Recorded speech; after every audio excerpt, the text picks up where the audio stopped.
नयन सुलगिनी ज्योति ब्रह्म को दारती मिल कीजिए।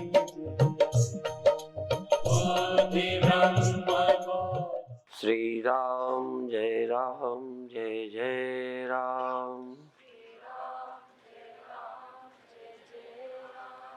श्री राम जय जय राम। सच्चिदानंद भगवान की, सनातन धर्म की।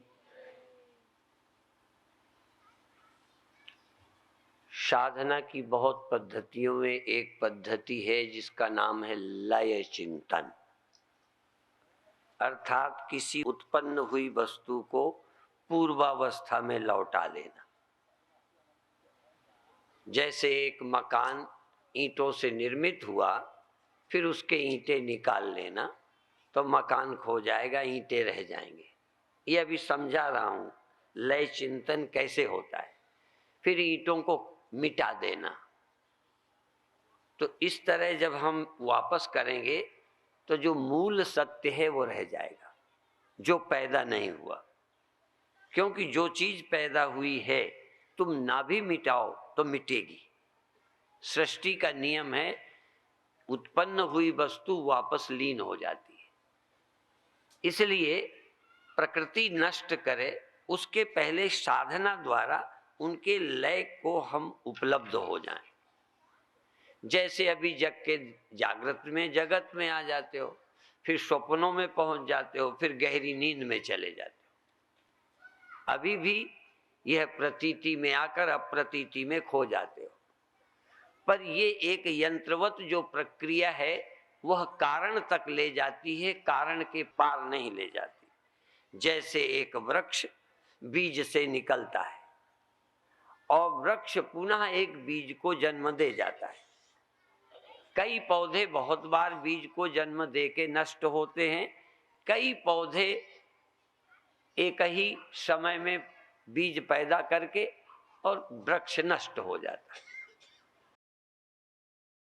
तो वृक्ष का बीज तक वापस होना, बीज से वृक्ष का पुनः आ जाना, ये एक चक्र है, गति है, सर्किल बन जाता है।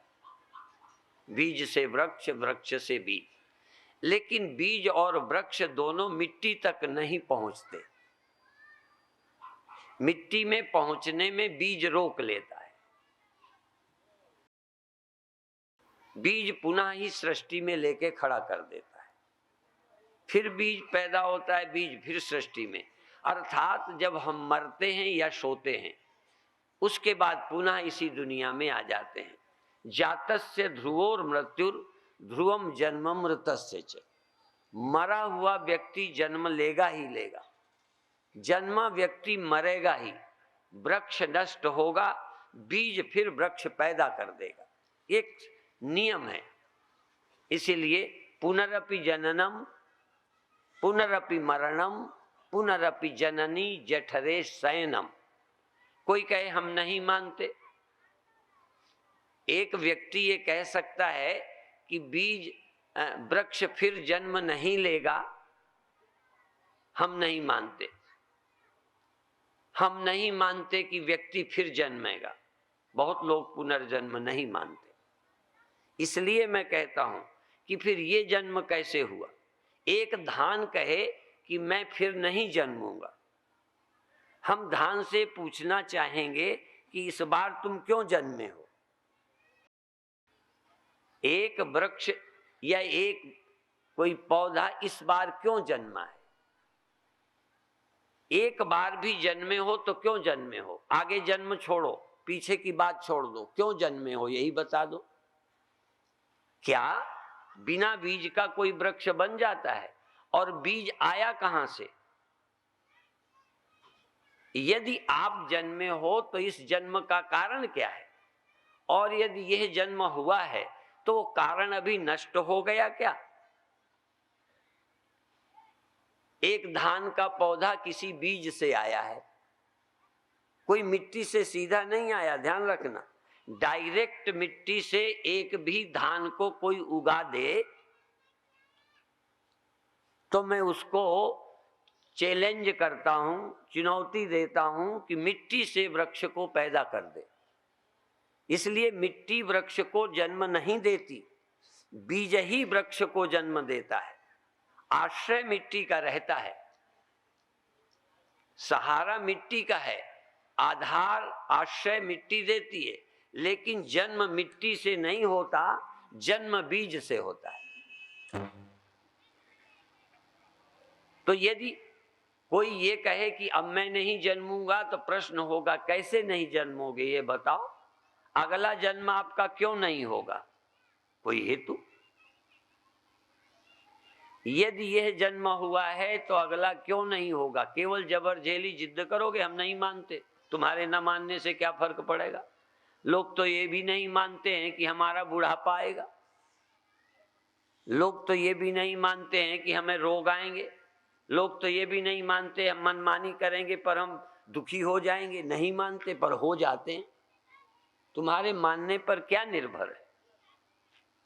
तुम न मानो कि हमारा जन्म होगा,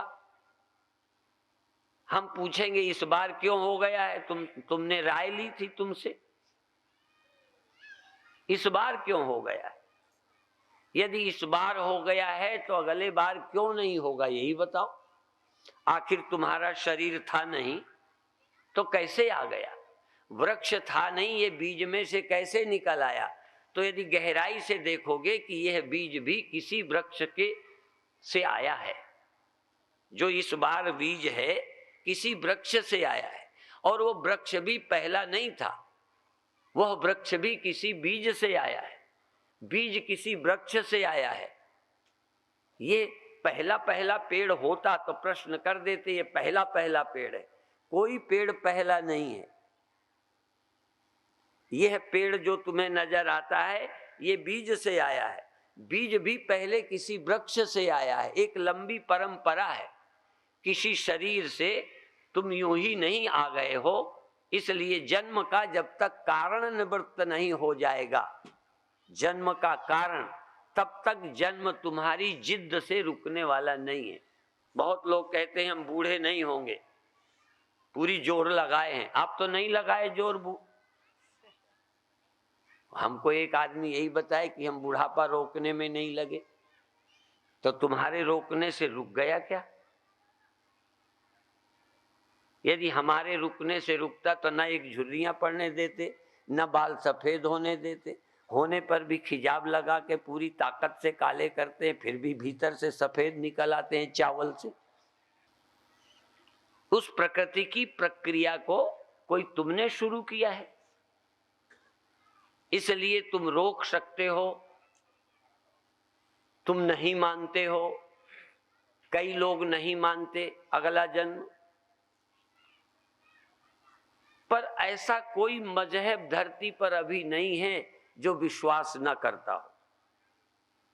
चाहे किसी ग्रंथ के आधार पर, पैगंबर के आधार पर, तीर्थंकर के आधार पर, अवतार के आधार पर, किसी ऋषि मुनि के चिंतन के आधार पर विश्वास नहीं करता, करता है।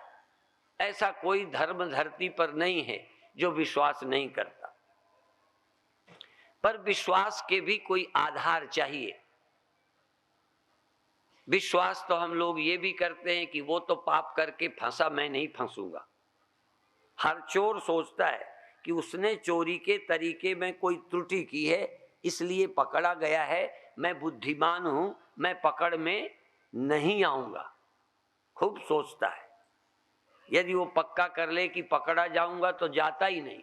कहीं ना कहीं दिमाग धोखा देता है, उसकी चतुराई ये उसके दिमाग में एक फतूर पैदा करती है कि वो बुद्धू था, वो समझदार नहीं था, उसने गलती तो की है पर गलती करने की तमीज नहीं थी। मैं बड़ा योग्य हूं, मैं ऐसे ढंग से करूंगा कि मुझे कोई नहीं देख सकेगा, नहीं पकड़ सकेगा। लोग तो जन्म करके मरते हैं, मर के जन्मते हैं, अपन मरेंगे नहीं, पूरी कोशिश करेंगे। और जानते हो, इस धरती में भागवत के दो नमूने में भूलता नहीं कभी। एक तो प्रहलाद के बाप को नहीं भूलता। प्रहलाद का पिता तो पहले प्रहलाद को भजन नहीं करने देता, बहुत पिता आज भी हैं, बहुत नेता आज भी हैं जो भगवान के भजन के विरोधी हैं। बहुत प्रहलाद के बाप हैं, पहले एक ही था, अब बहुत हैं जो प्रहलाद को भजन नहीं करने देते, भजन को व्यर्थ कहते हैं और कहते करना ही है तो मेरा भजन कर, मैंने जन्म दिया, मैंने पाला, मेरा एहसान नहीं मानता, पैदा मैं करूं पालूं मैं और भजन तू उसका करता है। और अंत में वह तप करके एक वरदान प्राप्त करता है कि मैं ना मरूं, और ना मरने के लिए, क्योंकि ये प्रकृति के संविधान के विरुद्ध है। जानते हो, संविधान के विरुद्ध कोई काम करना हो ना तो तर्क अच्छे देने चाहिए। राष्ट्रद्रोह करना है तब भी संविधान के कानून बताना चाहिए कि संविधान में हमको आजादी दी गई है नंगा नाच करने की, संविधान ने हमें ये छूट दी है कि हम अपने धर्म के मजहब के नाम से ये कर सकते हैं, देश में जनसंख्या बढ़ा सकते हैं, देश में समस्याएं पैदा कर सकते हैं, क्योंकि संविधान ने हमें आजादी दी है। माने बदमाशी भी करना हो तो संविधान की धारा जरूर कोई ना कोई ला के बताओ। यदि किसी का मर्डर करना हो तो भी संविधान का कोई निकालो, ऐसी परिस्थिति में गोली चला सकते हो। ऐसे ही प्रहलाद का बाप संविधान के विरुद्ध मांग करता है, पर संविधान के अंदर, देखना सुनना, संविधान के विरुद्ध न मरने की इच्छा। ये जगत के संविधान में जातस्य ध्रुवोर मृत्यु, मरना पड़ेगा, कोई नहीं बच सकता, फिर भी वो कहता क्या है, न मरने के वरदान को कानून के अंदर दिन में न मरूं। अब ये कानून के अंदर है छूट, न मरो दिन में। ये आप मांग कर सकते हो दिन में न मरूं, ये मांग कर सकते हो कि एकादशी को मरूं, ये मांग कर सकते हो गंगा किनारे मरूं, मेरे मंदिर में प्राण छूटे जब प्राण तन से निकले।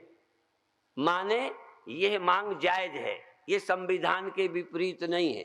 न मरना संविधान के विपरीत है, इसलिए संविधान की धारा का विचार करते प्रहलाद का बाप वकीलों का भी बाप था, इसलिए वो कहता है दिन में न मरूं रात में न मरूं।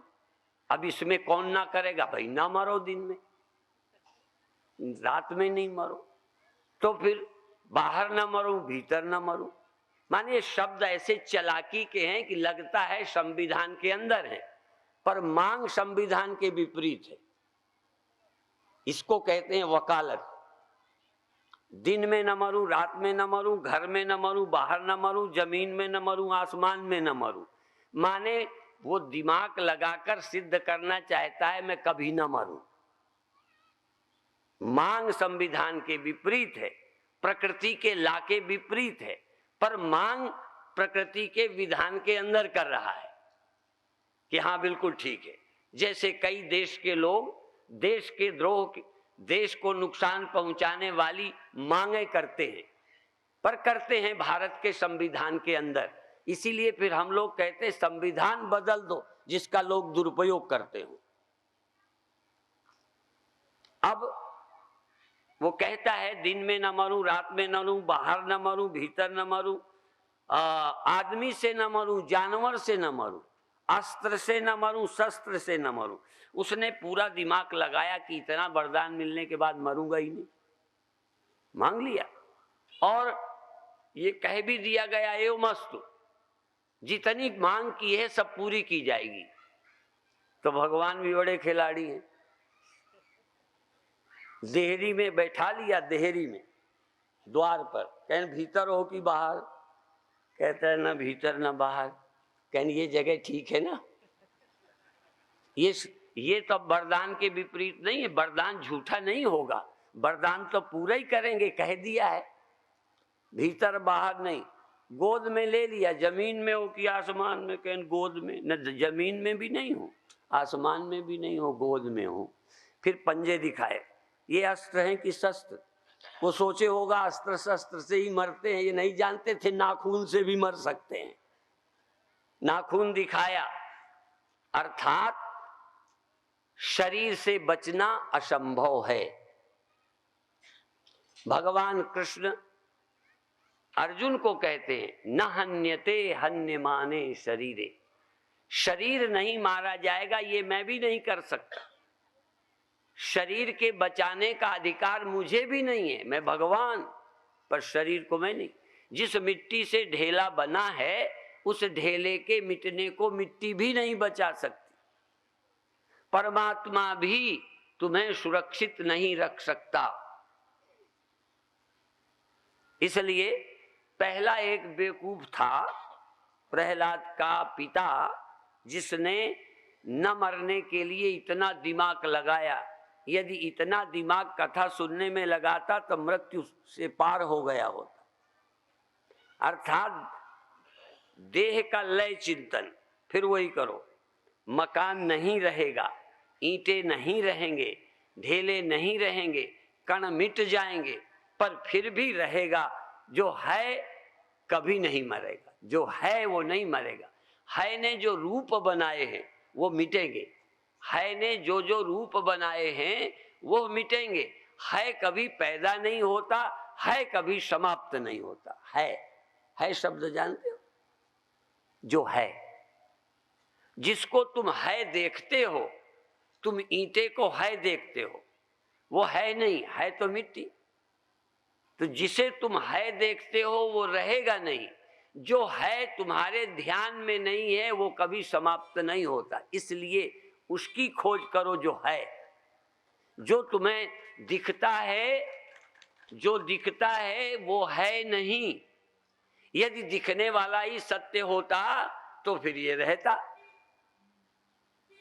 इसलिए ये दिखाई पड़ने वाली चीज को सत्य तो स्वप्न में भी तुम मानते थे। स्वप्न में जो तुम्हें दिखता था तुम सत्य नहीं मानते थे, जागने पर पता चला वो तो झूठ था। अभी भी जो तुम सत्य देख रहे हो और इसी को बचाने में लगे हो। जैसे कोई कहे ये घड़ा बचा रहे, अरे है क्या जो बचा रहे? जो है वो मरेगा नहीं, जो तुम्हें दिखता है वो है नहीं। ये दिखने मात्र से, लोग कहते प्रत्यक्ष में प्रमाण की क्या जरूरत है। हम लोग कहते हैं जो प्रत्यक्ष है वो वास्तविक नहीं है। तुम्हारे यहाँ अनुभूति प्रमाण है। आम लोग प्रत्यक्ष और अनुभूति को प्रमाण कहते हैं, हम लोग कहते हैं अनुभूति प्रमाण नहीं है। यदि अनुभूति मेरा अनुभव प्रमाण होता तो स्वप्न में मेरा अनुभव था कि ये है, मेरा अनुभव था कि दुख है, लुट गया, मर गया, मेरी अनुभूति हुई थी। पर मेरी अनुभूति मेरी ही अनुभूति से झूठी हो गई।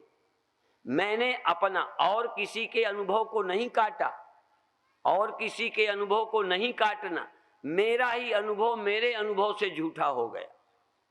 इसी तरह से आज का भी अनुभव जो अनादि काल से चला आ रहा है, ये अनुभव भी प्रामाणिक है क्या? ये अनुभूति यथार्थ है क्या? इसलिए हमारे यहाँ अध्यात्म ज्ञान कहता है यथार्थ प्रमा, प्रमा ज्ञान, यथार्थ ज्ञान, सत्य ज्ञान। ये तो ज्ञान है, ज्ञान तो ज्ञान है। ज्ञान तो स्वप्न का भी है, ज्ञान तो दुख का है। ज्ञान तो कभी दूसरे पर हम व्यर्थ कल्पना कर लेते हैं कि हमसे जलते हैं, नहीं भी जलते तो भी सोच लेते हैं। हमारी बुद्धि प्रमाण नहीं है। इसलिए शास्त्र के अनुसार बुद्धि बनाओ, बुद्धि के अनुसार शास्त्र मत समझो। ध्यान रखना, बुद्धि के अनुसार शास्त्र मत पढ़ो, बुद्धि के अनुसार अर्थ मत लगाओ। जो शास्त्र कहता है उसको समझने की कोशिश करो बिना किसी पक्षपात के। आप अपनी मोहर लगा के, इसलिए देश के संविधान को, देश की विश्वासों को केवल अपनी धारणाओं से मत तौलो। मैं ये भी कहा करता हूं कि धर्म का विचार करो। धर्म क्या है खूब विचार करो, विचार करने की स्वतंत्रता है, पर अपनी वासना की मोहर लगाकर धर्म की परिभाषा मत करो। तुम्हारा जब चोरी करने का मन होता है तो चोरी पाप नहीं लगती। जब हमारी वासनाओं का वेग होता है हम उसे बुरा नहीं कहते, तो तुम्हारे कहने से क्या होगा। इसलिए हम अपनी कामना के वेग में शास्त्र को, शास्त्र बताने वालों की उपेक्षा न करें। शास्त्र तुम पर बड़ा रहम करेगा, दया करेगा। शास्त्र, हम श्रुति को भगवती और माँ कहते हैं। माँ जैसे बच्चे को प्यार करती है, डांटती है, फुसलाती है, छाती लगाती है, दूध पिलाती है, सब करती है, और उसकी क्षमता योग्यता के अनुसार रहम दया करती है। एक समय हम लोग बीमार होते थे तो खाट में गंदगी कर देते थे, घर में व्यवस्था कर देती थी, माँ उठाती थी। माँ हमारी गंदगी उठाती थी, तो माँ माँ है। लेकिन जैसी जैसे सचमुच पात्र हो, जब तुम उतने छोटे थे तब दया का ढंग दूसरा था, जब थोड़े बड़े हुए तब ढंग बदला। तुम्हारी योग्यता, पशु के लिए शास्त्र और कुछ है, मनुष्य के लिए और कुछ है, उसमें भी जिज्ञासु के लिए और कुछ है। जैसी जैसी तुम्हारी स्थिति होगी, माँ की भाषा, माँ की सेवा बदलती जाएगी। एक बीमार बच्चे को माँ कुछ और खिलाती है, स्वस्थ बच्चे को दूसरा कुछ खिलाती है, एक ही भोजन नहीं देती। माँ के प्यार का मतलब ये नहीं है कि सबको एक ही जैसा खिलाती है, और माँ का ये पक्षपात नहीं है। फिर देखो, माँ पक्षपात नहीं करती। एक मेहनत करने वाले सयाने बेटे को कुछ देती है, बीमार बेटे को कुछ देती है, छोटे बच्चे को कुछ देती है। ये पक्षपात है ये कि आवश्यकता है? ध्यान रखना। कभी कभी व्यक्ति की योग्यता सामर्थ्य के अनुसार दिया जाता है। यदि एक नालायक बच्चे को पिता अभी धन नहीं देता तो बेईमान नहीं है। यद्यपि बेईमान पिता भी ऐसा कर सकता है, पर यदि पिता ईमानदार है तो जुआरी बेटे को, गलत बेटे को, किसी कामना में अंधे बेटे को अभी जायदाद नहीं देना चाहता। सोचता है अभी दे दूंगा तो बर्बाद करेगा, इसलिए हृदय से उसकी मानता हुआ भी, देना चाहता हुआ भी अभी नहीं देता। ये पक्षपात नहीं है, आवश्यकता है। इसी तरह से इस देश में रहने वालों को यदि देश बांट भी दो तो पता नहीं अपने हिस्से का ये करेंगे क्या। पर इस तर्क के आधार पर एक बेटे को बाप रोटी भी ना देवे, ये ठीक नहीं है।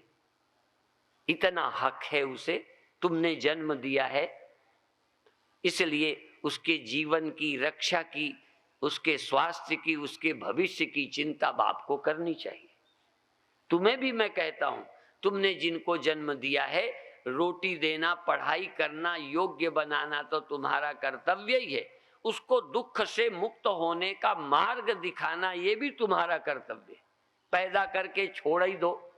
सुअर अपने बच्चों को पैदा करके, कुत्ता अपने बच्चों को पैदा करके छोड़ देता है, वो इधर उधर हुड़क फुड़क के खा पी लेते हैं, गुजारा कर लेते हैं। लेकिन तुमने पैदा ही कर दिया, दुकान करा दी तो काफी हो गया क्या? दुकान कर लेने से तुम्हारे बच्चे सुखी हो गए? तुम्हारी दुकान चल रही है, काम चल रहा है, तो तुम संतुष्ट हो गए क्या? जब तुम दुकान से, धंधे के चलते हुए दुखी हो, तो तुम्हारा बच्चा यदि दुकान भी, तुम महल भी दे जाओगे तो क्या होगा? यदि किसी का कोई गुरु आश्रम भी सौंप जावे तो आश्रम सौंपने से चेले प्रसन्न हो जाएंगे क्या? ठीक है, कोई मूर्ख चेला आश्रम पाके फूल जाएगा कि आश्रम बना बनाया मिल गया, ठाठ से रहूंगा, लेकिन ठाठ से मरेगा भी तो। क्या आश्रम मौत से बचा लेगा? एक याज्ञवल्क्य जब साधु बनने लगे, सन्यास लेने लगे, तो अपनी दोनों पत्नियों को, देखो 2 पत्नियां थीं। कई लोग यही कहते हैं हिंदू को एक ही विवाह करना चाहिए। हिंदू पर कानून बनाने को देश के कर्णधारों को शर्म नहीं आई। हमारे यहाँ तो दशरथ के 3 थीं, याज्ञवल्क्य ऋषि के, ऋषि पत्नियों का जिक्र है, हम ऋषि संतान हैं ऐसा बोलते हैं। और एक ऋषि जिनके कात्यायनी और मैत्रेयी 2 पत्नियां थी, वो स्वयं संत बनने लगे, आधी आधी जायदाद दोनों को देकर कहते मैं जाता हूं, आप आनंद से रहो। तो मैत्रेयी पूछती है तुम क्यों जा रहे हो? शांति के लिए, मुक्ति के लिए, कल्याण के लिए। तो कहते मुझे फिर धन की क्या जरूरत। कात्यायनी तो राजी हो गई। कई लोग धन हिस्सा ज्यादा मिल जाए, बराबर मिल जाए, उतने में खुश। एक बेटे को जायदाद मिल जाए, बेटा बाप से खुश। लेकिन ये मूर्ख बेटे हैं। समझदार बेटा होता तब पूछता तुम बाबा क्यों बन रहे हो, तुम सत्संग में क्यों जाते हो, यदि तुम जाते हो तो वो मार्ग मुझे भी मिलना चाहिए। तो मैत्रेयी ने कहा यदि तुम सन्यास के मार्ग पर जा रहे हो, इस वृद्धावस्था में प्रश्न उठा है कि आखिर आज नहीं कल शरीर भी छोड़ना है, तो उसकी तैयारी। मैं फिर एक बात तुमको सच्चे हृदय से कहता हूं, मेरे प्रवचन का ये अर्थ कहीं मत करना कि धन नहीं कमाना, मेरे प्रवचन का ये अर्थ मत करना कि शादी नहीं करना, मेरे प्रवचन का अर्थ ये नहीं करना कि देश की जिम्मेदारी नहीं समझनी। लेकिन ये सब करने पर भी तुम उसी तरह मरोगे जैसे कुत्ते मरते हैं। मरने में कोई फर्क नहीं पड़ना। यहाँ तक तुम यहाँ के बड़े नेता, महानेता, प्राइम मिनिस्टर, राष्ट्रपति कुछ बन जाओ, तब भी मौत तुम्हें जरा भी रियायत करने वाली नहीं। ये बता दो कर देगी, पैसे वालों पर थोड़ा रहम करती है। गद्दी में बैठे वालों को समय बूढ़ा नहीं करता कि चलो ये बड़ा आदमी है, राष्ट्रपति को मैं नहीं छेड़ती, प्रधानमंत्री को मैं नहीं बोलती। बल्कि यहाँ के तो प्रधानमंत्री क्या विश्व के सब जगह का रिकॉर्ड है। प्रधानमंत्रियों की तो वो दशा हुई जो कुत्ते की भी नहीं होवे। क्या है, पद तुम्हें किस बात से बचा लेगा, धन किस बात से बचा लेगा। फिर मैं कहना चाहता हूं, मैं पद की निंदा नहीं कर रहा, धन की निंदा नहीं कर रहा, पुत्र की निंदा नहीं करेगा, लेकिन ये तुम्हें कर क्या देंगे, ये ख्याल क्यों नहीं आता। तुम्हें क्या दे देंगे? मरते समय तुम्हारे बदले मरेंगे, तुम्हारे बदले बूढ़े होंगे, तुम्हारे बदले पेट के दर्द में वो रोएंगे, और वो रो भी दे तुम्हारे दर्द में तो तुम्हारा दर्द कम हो जाएगा। तुम किस भरोसे पर बैठे हो? इसलिए कर बहिया बल आपनी, छोड़ पर आई आस, जाके आंगन है नदी सो कश मरे पियास। अपने उद्धार के लिए आपको ही व्यवस्था करनी है। उद्धरेद आत्मन आत्मानम नात्मानम अवसादेत। अपने उद्धार के लिए अपने बेटे का भी भरोसा मत करो। मेरे मरने के बाद ये तर्पण करेगा, पिंड दान करेगा, तब हम तरेंगे। जीते जी तुमको उपनिषद पढ़ के तरने का रास्ता मिला है, तुम लड़कों के भरोसे बैठे हो। जो जिंदा में तुम्हारी बात नहीं मान रहा, जिंदा में तुम्हारी नहीं सुनता, तुम्हारे मरने के बाद तुम्हें तारने के लिए दिल से करेगा।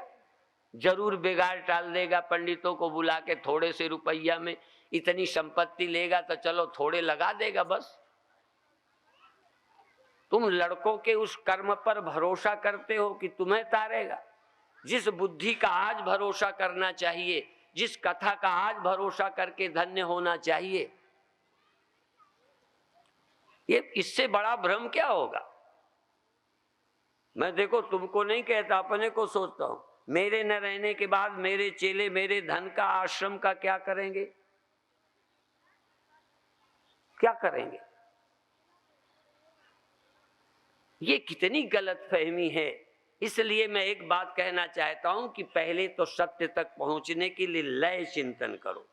क्या क्या नहीं रहता, क्या क्या मिटता है। शरीर मिटता है, इंद्रियां कमजोर होती हैं, स्मृति बुद्धि घटती है, सोचने समझने का बल बुद्धि में नहीं रहता। ये बुद्धि कमजोर हो, ये शरीर छोड़े, इसके पहले तुम कहीं चले जाओ जहां इसके न रहने की कोई चिंता ना हो। ये तो नहीं रहेंगे। हम बुद्धि के पार भी चले जाएं, स्मृति रहे ना रहे। लोग ये भी पूछते हैं कि मरते समय याद रहेगी क्या। हमने कहा मरने के पहले बुद्धि के पार जाओ जहां याद की जरूरत नहीं। सत्य कोई बुद्धि का मोहताज है। एक बार निर्णय करने के लिए, इस भ्रम को तोड़ने के लिए बुद्धि चाहिए, बाद में बुद्धि की जरूरत नहीं है। एक बार समझ लिया, गल समझ लई तो रोला क्या, फिर राम रहीम तो मौला क्या, इसके झगड़े में क्या पड़ना। एक बार समझो मैं कौन हूं, मैं कौन हूं, ठीक समझो।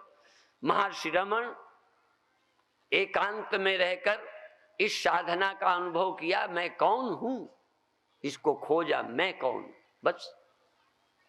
और सारे जीवन तो सिर्फ निद्रा तक, मृत्यु तक, लय अवस्था तक नहीं, ये लय अवस्था तक जाकर ये देखो कि जहां बुद्धि लय हो जाती है तब क्या बचता है।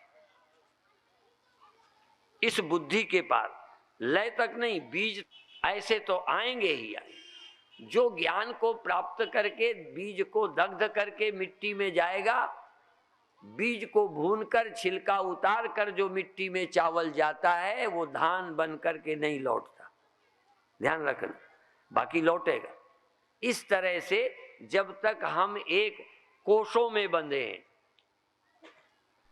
हम कई आकार में बंधे हैं, ख्याल में बंधे हैं, अहंकार में बंधे हैं, अज्ञान से, तो जब तक हम बंधे हैं हमारी पोटली, बीज क्या है, बीज अपनी इंडिविजुअलिटी को पकड़े हुए है, एक अपने किस्म के वृक्ष को अपने अंदर पोटली में समेटे है, इसका नाम बीज है।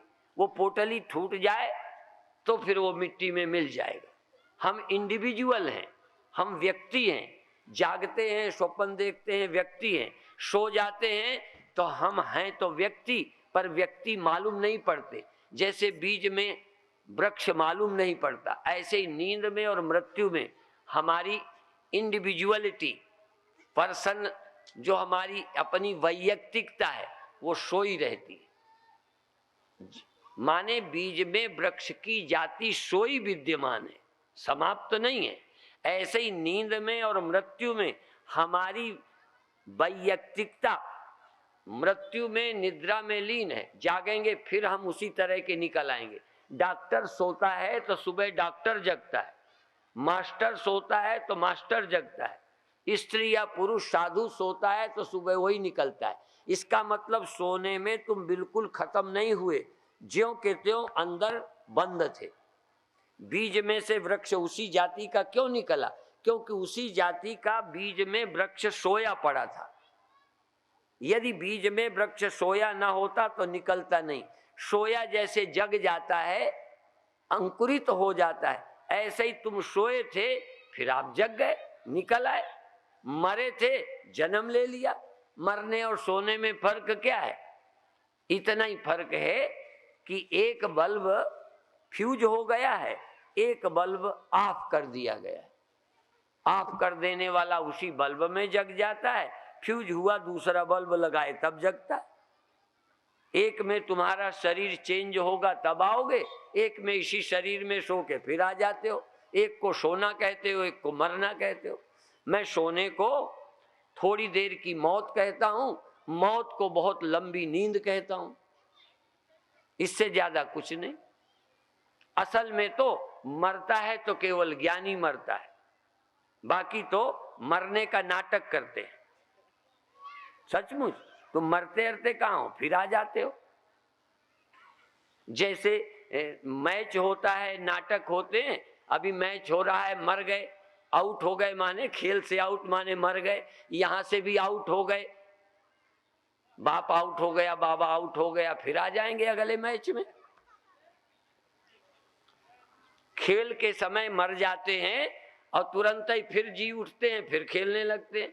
इसी तरह मंच में मर के पीछे कर दिए, पर्दा लगा दिया, दूसरा बेस बना के मंच में आते हैं। ये संसार अभिनय से ज्यादा है ही क्या? लेकिन अभी समझते हम नहीं। यदि हम इसको अच्छी तरह समझ लें तो जैसे रंगमंच में आना एक खेल है और मर जाना, पीछे चले जाना पर्दे में, पर्दे के पीछे जाके बेस चेंज करते। तुम भी पर्दे में जाके ही बेस चेंज करते हो। ये उतार के गए, अब दूसरा बेस बना के आओगे।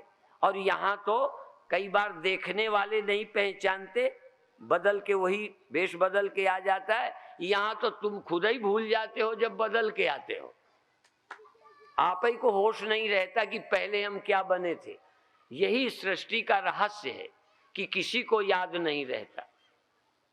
तुम्हें पहले क्या बने थे याद नहीं, आगे क्या योजना है। उस अभिनय में जो मंच में खेलते हो, ध्यान रखना, उस अभिनय में तुम्हें खुद मालूम है कि किसके बाद मुझे क्या बोलना है, किससे पाठ करना है, किससे बात करनी है, किसके बाद मेरा पाठ खत्म होना है।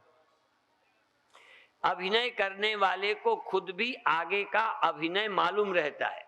तुम्हें आगे का अभिनय क्या है, विवाह होगा भी कि नहीं होगा, कहो तैयारी करते रहो, नंबर ही ना आवे। हाँ, और कहो बहुत वर्ष तक जोड़ी के रखने का इरादा हो, बीच ही में गड़बड़ हो जावे। इस अभिनय में तुम दावे से नहीं कह सकते कि मुझे आगे यही करना है। उसमें रावण बनने वाला, कुंभकर्ण बनने वाला, मेघनाद बनने वाला, राम लक्ष्मण बनने वाला, कम से कम आज जो लक्ष्मण बनता है मालूम है कि मुझे शक्ति लगेगी, फिर मुझे ये करना है। हनुमान को मालूम है मुझे क्या करना है, जो अब बनते हैं। लेकिन तुमको जो करना है कल का नहीं मालूम, कल का हमें कुछ पता नहीं। जब हो जाएगा हो जाएगा, पर अज्ञात नाटक है, पता नहीं पर होगा। जो सुनिश्चित नाटक है, जो निश्चित है वो होगा। तो क्या करना है, ये मानना है कि जो होगा नाटक होगा, असली तो कुछ होता ही नहीं, असली तो जो का त्यों है। उस असल को जान जाओ तो जिंदगी आनंद बन सकती है, शांति बन सकती है, मुक्ति बन सकती है। यद्यपि विश्वास उस रास्ते का पहला कदम है। बिन विश्वास न कौनो सिद्धि। विश्वास से हम चलेंगे लेकिन अनुभूति में हमारा मार्ग पूरा होता है। बिना अनुभूति के, बिना पहुंचे, बिना अनुभव के, बिना ज्ञान के ये लक्ष्य तय पूरा नहीं होता। हाँ, चलना है।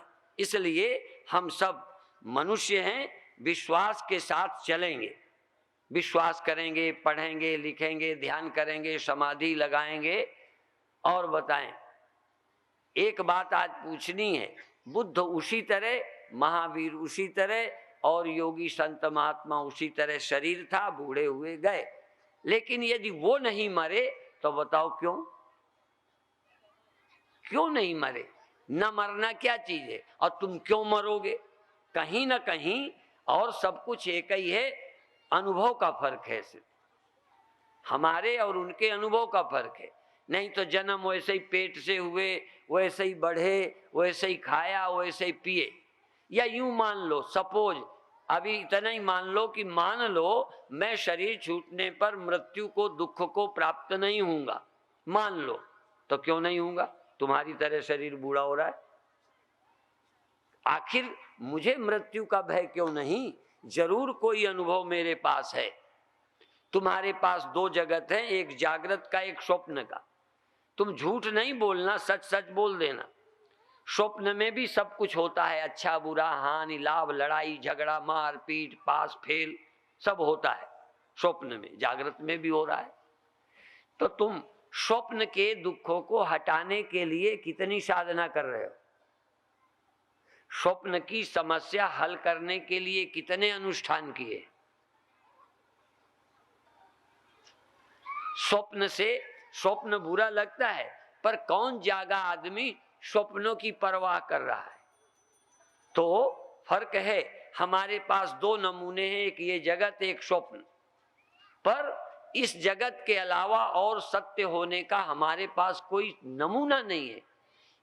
जैसे स्वप्न के विकल्प में जागृत है, ऐसे ही जागृत जगत का विकल्प भी कोई और होवे, और वो हमें मिल जाए तो इसकी परवाह हम छोड़ दें। जैसे राजनीति में लोग सोचा करते हैं कोई फला पार्टी का विकल्प नहीं है। आखिर कोई विकल्प तो चाहिए, हम किसका सहारा लें? इसी तरह से स्वप्न से जागे तो इसका सहारा मिल गया, इसका सहारा मिला, स्वप्न की चिंता गई। मेरी आइडेंटिटी, मेरा मैंपन इस देह में है, मैं जिंदा हूं, स्वप्न के जाने की चिंता नहीं। यदि मेरा मैं इस देह के बिना कोई है और मैं उसे खोज लूं तो मुझे चिंता मिट जाएगी, किसके बिना मैं हूं। इस देह को छोड़कर यदि मुझे अपने रहने का पता चल जाए, इन बिना इंद्रिय और मन के मुझे अपने होने का पता चल जाए, जिसको मैंने लय चिंतन कहा है, तो मैं मुक्त हो गया। फिर इसके न रहने की क्या चिंता। यदि मिट्टी से पूछो, मैं आदमियों से नहीं कहता, मिट्टी से पूछो यदि मकान गिर जाएगा तो तू मर जाएगी, तो मिट्टी क्या उत्तर देगी। घड़े के न रहने से, ईंटे के न रहने से, दीवाल के न रहने से मिट्टी कितनी मरेगी। मिट्टी को क्या भय होगा यदि वो मिट्टी है तो। अब वो मिट्टी का पता ही नहीं, वो मकान है तो रोए। यही बात हमारी है। हमारी चेतना देह में बंधी है। हम दैहिक चेतना वाले हैं, शारीरिक चेतना, मानसिक चेतना, बौद्धिक चेतना, अहंकार आदि ही हैं। हम इससे ऊपर गए ही नहीं। एक बार हमारी यात्रा हो जाए, एक बार तुम्हें पा जाऊं मैं, एक बार मैं वहां तक हो आऊं, तीर्थ यात्रा कराऊं। हाँ, जैसे तीर्थ यात्रा कराते हो ऐसे ही एक बार ब्रह्म तक यात्रा कर लो, सत्य तक यात्रा कर लो। सत्यम परम धीमहि, सत्य का ध्यान करो, प्रभु का स्मरण करो। क्या है, पर प्रभु का स्मरण करते हो तुम आंख और मन आदि से, फिर यहीं बैठे हो। इस शरीर के द्वारा भगवान नहीं, इसके बिना लौट कर जाओ। इसलिए मैंने कल परसों कहा था, न तत्र चक्षुर गच्छति, भगवान तक आंखें नहीं। आंखें तो छोड़ो, आंखों को लेके मत जाओ, नहीं ये रूप में पहुंचा देंगी। मन को लेकर मत जाओ, नहीं ये जगत में पहुंचा देगा, छोड़ो।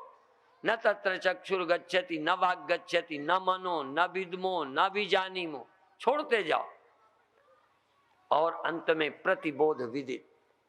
जब भी कोई बोध होता है तो उस बोध के पीछे बोधा होता है, कोई अनुभव के पीछे अनुभवी होता है, कोई ज्ञान के पीछे ज्ञाता होता है, यहाँ तक अज्ञान के पीछे भी कोई ज्ञान होता है।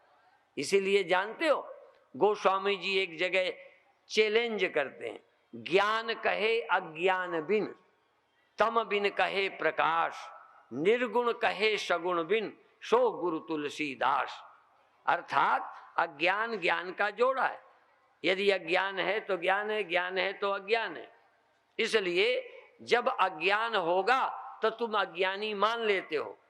मैं पहला व्यक्ति हूं कि यदि अज्ञान होगा तो ये कहूंगा उस समय भी अज्ञान का ज्ञान था, इसलिए मैं अज्ञानी नहीं हूं। मैं अक्सर पूछा करता हूं लोगों से, आज तुमसे पूछ लूं कि जब अंधेरा हो जाता है तो लोग कहते हैं हमें दिखाई नहीं देता, और मैं ये कहता हूं थोड़ा सा सोच बदलो, तुम्हें दिखाई देता है। फर्क ये है कि उस समय आदमी दिखाई नहीं देते, सामान दिखाई नहीं देता, इसलिए तुम चूंकि हमेशा व्यक्ति वस्तुओं को देखते आए हो तो अंधेरे में वस्तुएं नहीं दिखती, इसलिए तुमसे ये शब्द फुरता है कि मुझे नहीं दिखता। असल में तुम्हें बोलना चाहिए कि चीजें तो नहीं मुझे दिखती, पर मुझे अभी भी दिखता है अंधेरा। अंधेरा दिखता है कि नहीं? अच्छा, अंधे को अंधेरा दिखेगा? बोलो। इसका मतलब आपकी आंख है तो अंधेरा देख रहे हो, तो अंधेरा देखना अंधा होना है। अच्छा, यदि अंधेरे में आपको नहीं दिखता और अंधे को नहीं दिखता तो दोनों में कुछ फर्क है कि नहीं? बाद में आंख वाले को फिर चीजें दिखने लगेंगी, अंधे को दिखने लगेंगी। तो अंधे में और आंख वाले में फर्क है। आंख वाले को अंधेरे के बाद फिर दिखने लगेगा, अंधे को ना अंधेरे में दिखेगा ना बाद में दिखेगा। इसी तरह यदि मर गए होते तो फिर न जन्मते, यदि सचमुच जड़ होते तो चेतन न होते। इसका मतलब हमारे सोने में भी हमारी आत्मा, हमारी चैतन्यता समाप्त नहीं होती, इसलिए फिर दिखता है। इसलिए चेतन अर्थात ज्ञान बोध स्वरूप का अंत नहीं होता। ऐसा आप धीरे धीरे अनुभव करें। इस अनुभव को उपलब्ध करने के लिए कठिनाई नहीं है। मैं इसलिए सरल करने की कोशिश करता हूं कि मैं भी तुम्हारी तरह, बल्कि तुम मेरी तरह नहीं, तुम मेरे से अच्छे जगह जन्मे हो, अच्छी पढ़ाई लिखाई की है, ठीक ठाक मकान है और सब कुछ सुविधाएं हैं। हम बहुत ऐसी स्थिति में, तो मैं जानता हूं जब हमारे ऐसे साधारण व्यक्ति को यदि समझ आ सकती है तो तुम्हें क्यों नहीं आ सकती। इसलिए आपको बहुत कठिनाई नहीं है, सिर्फ आंखें बंद करना और ये पूछना कि आंखें बंद करने से क्या चैतन्यता समाप्त हो गई। मान लो मुझे नहीं देखना तो क्या मैं चेतन नहीं, जड़ हो गया। मान लो नहीं सुनना, रुई लगा ली तो क्या मैं चेतन नहीं रहा। मेरी चेतनता से कान चेतन है, मेरी चेतनता से आंख चेतन है, मेरी चेतनता से शरीर और संसार भासने लगता है। तस्य भाषा सर्वमिदं विभाति, उसके भासने से सब भासता है। यदि वो ना हो तो कुछ भाषेगा ही नहीं। तो पहली चीज, शरीर से मैं जिंदा नहीं हूं, मुझसे शरीर जिंदा है।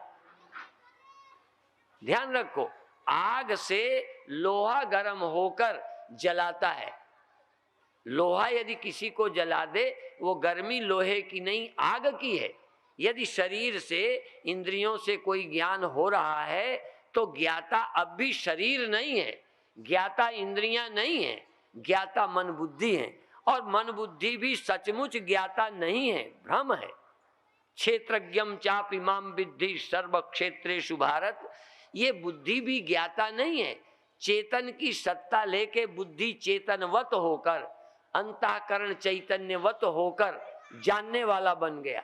जैसे फिर बता दूं, लोहा आग में पड़कर लाल होकर जलाने वाला, लोहे ने जला दिया, लोहा कहेगा मैंने जला दिया। ये जलाना लोहे का धर्म है या आग का?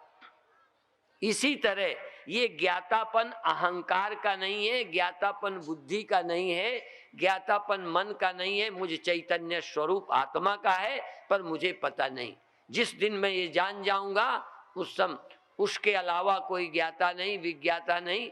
उस विज्ञाता की विज्ञान दृष्टि का कभी अंत नहीं होता, उसकी चैतन्य की चैतन्यता का अभाव नहीं होता। पर हमें चैतन्यता पैदा होती नष्ट होती लगती है। जैसे सूर्य को प्रकाश पैदा होता नष्ट होता, शीशे में लगे, शीशे में प्रकाश पैदा हो गया, खो गया, एक भ्रम पैदा होता है। सूर्य का प्रकाश अभी अभी तक तो समाप्त हुआ नहीं, भले किसी को दिखे न दिखे, सूर्य जब से है चमक रहा है, चाहे दिन है चाहे रात, सूर्य जहां भी है चमक रहा है। हमें नहीं मालूम पड़ता तो न मालूम पड़े। इसी तरह से चैतन्य की चैतन्यता का कभी अभाव नहीं होता। हम सबको लगता है कि ज्ञान नहीं रहता, सो जाते हैं, मर जाते हैं, इसलिए न जायते मृते वा कदाचिन नायम भूत्वा भविता वा न भूया। इस गीता के रहस्य को जानना है। हाँ, ये पीछे गीता का संदेश है, त्रैगुण्य विषया वेदा निस्त्रैगुण्य भवार्ड। जितना ज्ञान है जागृत स्वप्न सुषुप्ति ये त्रिगुणात्मक है, और निस्त्रैगुण्य हो जा, अर्थात वृत्ति आदि के द्वारा जो ज्ञान प्रकट होता है, वृत्ति के लय हो जाने में जो अज्ञान हो जाता है, ये सब वृत्त्यात्मक है। वास्तविक ज्ञान तो सदा ही विद्यमान है, उसका कभी अभाव नहीं होता। लेकिन हम सबको यही लगता है ज्ञान चला जाता है, ज्ञान खो जाता है। जैसे कोई रिफ्लेक्शन चला जाए शीशे का और सूर्य छाती ठोके, मेरा ज्ञान चला गया। शीशे के लगने से जो प्रकाश प्रकट हुआ, वो प्रकाश कभी खो सकता है, शीशा हट जाए, लेकिन सूर्य का जो निजी प्रकाश है वो आज तक नहीं खोया। ऐसे ही अभी हम बुद्धि वृत्ति आदि के धर्म को अपना धर्म मानकर ज्ञाता मान लेते हैं, आत्मा को नहीं जानते। अब ज्यादा देर तक न कहकर अंत में एक संदेश देकर कि जब तक ये ब्रह्म ज्ञान नहीं होता तब तक हमको नित्य प्रति उठकर थोड़ी देर भगवान नाम का जप करना चाहिए। हमको किसी मंदिर में बैठकर या घर के पूजा घर में 5 मिनट बैठकर किसी इष्ट की आराधना करके अपने मन को पवित्र भक्त बनाना चाहिए। तीसरा, थोड़ी देर प्राणायाम आदि करके, अभी भी एक रिवाज है, यज्ञ करते हैं तो पंचगव्य आदि देते हैं और कहते हैं ऐसा करो, दाएं बाएं से श्वास ले लो। प्राणायाम, विवाह शादी कोई क्रियाकांड कर्म कराते हैं तो प्राणायाम कराते हैं। प्राणायाम का इतना महत्व है तो 2-4 मिनट प्राणायाम रोज करना चाहिए। क्या बिगड़ जाएगा? 10-5 श्वासें लंबी लीजिए, छोड़िए, तो शरीर की शुद्धि और मन की निर्मलता होती है। इस तरह करके और थोड़ी देर निर्विकल्प निर्विकार चैतन्य, सारा जो कुछ देखा सुना है ये सब माया मात्र समझकर थोड़ी देर इस शुद्ध चैतन्यता का अनुभव करना चाहिए। जैसे कोई मिट्टी बहुत दिन मकान घड़ा रह ले तो याद करे तब भी मकान सोचे, माने मिट्टी हूं सोचे ही नहीं। मकान ना भी हो तो सपनों में भी मकान सोचे। जब कोई चीज न रहे तो ख्याल में भी वही दुनिया देखे जो कभी बनी थी। ऐसे ही हम जो चीज थोड़ी देर को बन लेते हैं, कर लेते हैं, स्मरणों में वो भरे रहते हैं कि हम औरत हैं, हम फला हैं, हम गरीब हैं, हम अमीर हैं, हम पापी हैं। ये स्मृति हमारी बुद्धि में बैठ जाती है और जब हम दुनिया से जाते हैं तो भी वही ख्याल लिए चले जाते हैं। जब हम नींद में जाते हैं ख्याल लिए जाकर स्वप्नों में भी वही दुनिया खड़ी करते हैं, अगला जन्म भी उसी तरह का खड़ा कर लेते हैं। इसलिए एक बार सभी कल्पनाओं से रहित होकर अहम निर्विकल्पो निराकार रूपो, मैं निर्विकल्प चैतन्य बिना विचार का निर्विचार हूँ, इस तरह से अपनी आत्मा का स्मरण करने की कोशिश करना चाहिए। अभी इतना ही कहकर समाप्त करेंगे, क्योंकि आज प्रसाद भी वितरण होना, आरती भी होनी और खूब आनंद लेना है, नाचना कूदना खेलना गाना। हमसे कल लोगों ने पूछा कि हम वो क्या ब्याह शादी में जलाते हैं ना, वो आतिशबाजी, ये हमने कहा अरे अपने पैसे में आग लगा के क्यों खुश होना, ऐसे ही खुश होना, नाचो गाओ खेलो उत्सव मनाओ। पैसे को आग लगा के हंसना तो बेवकूफ़ी है, इसलिए वो खुशी तो मूर्ख लोग लेते हैं। अपन तो सत्संगी हैं, खूब गाएंगे नाचेंगे खूब उत्सव मनाएंगे। ऐसे वाले तो वो देवताओं वाला आनंद लीजिए, राक्षसों वाला नहीं कि बोतल पिएंगे फिर मस्ती में आएंगे। हाँ, अपने गीत गा के भगवान के नाम का आनंद लीजिए। ओम शांति शांति शांति। मन की माया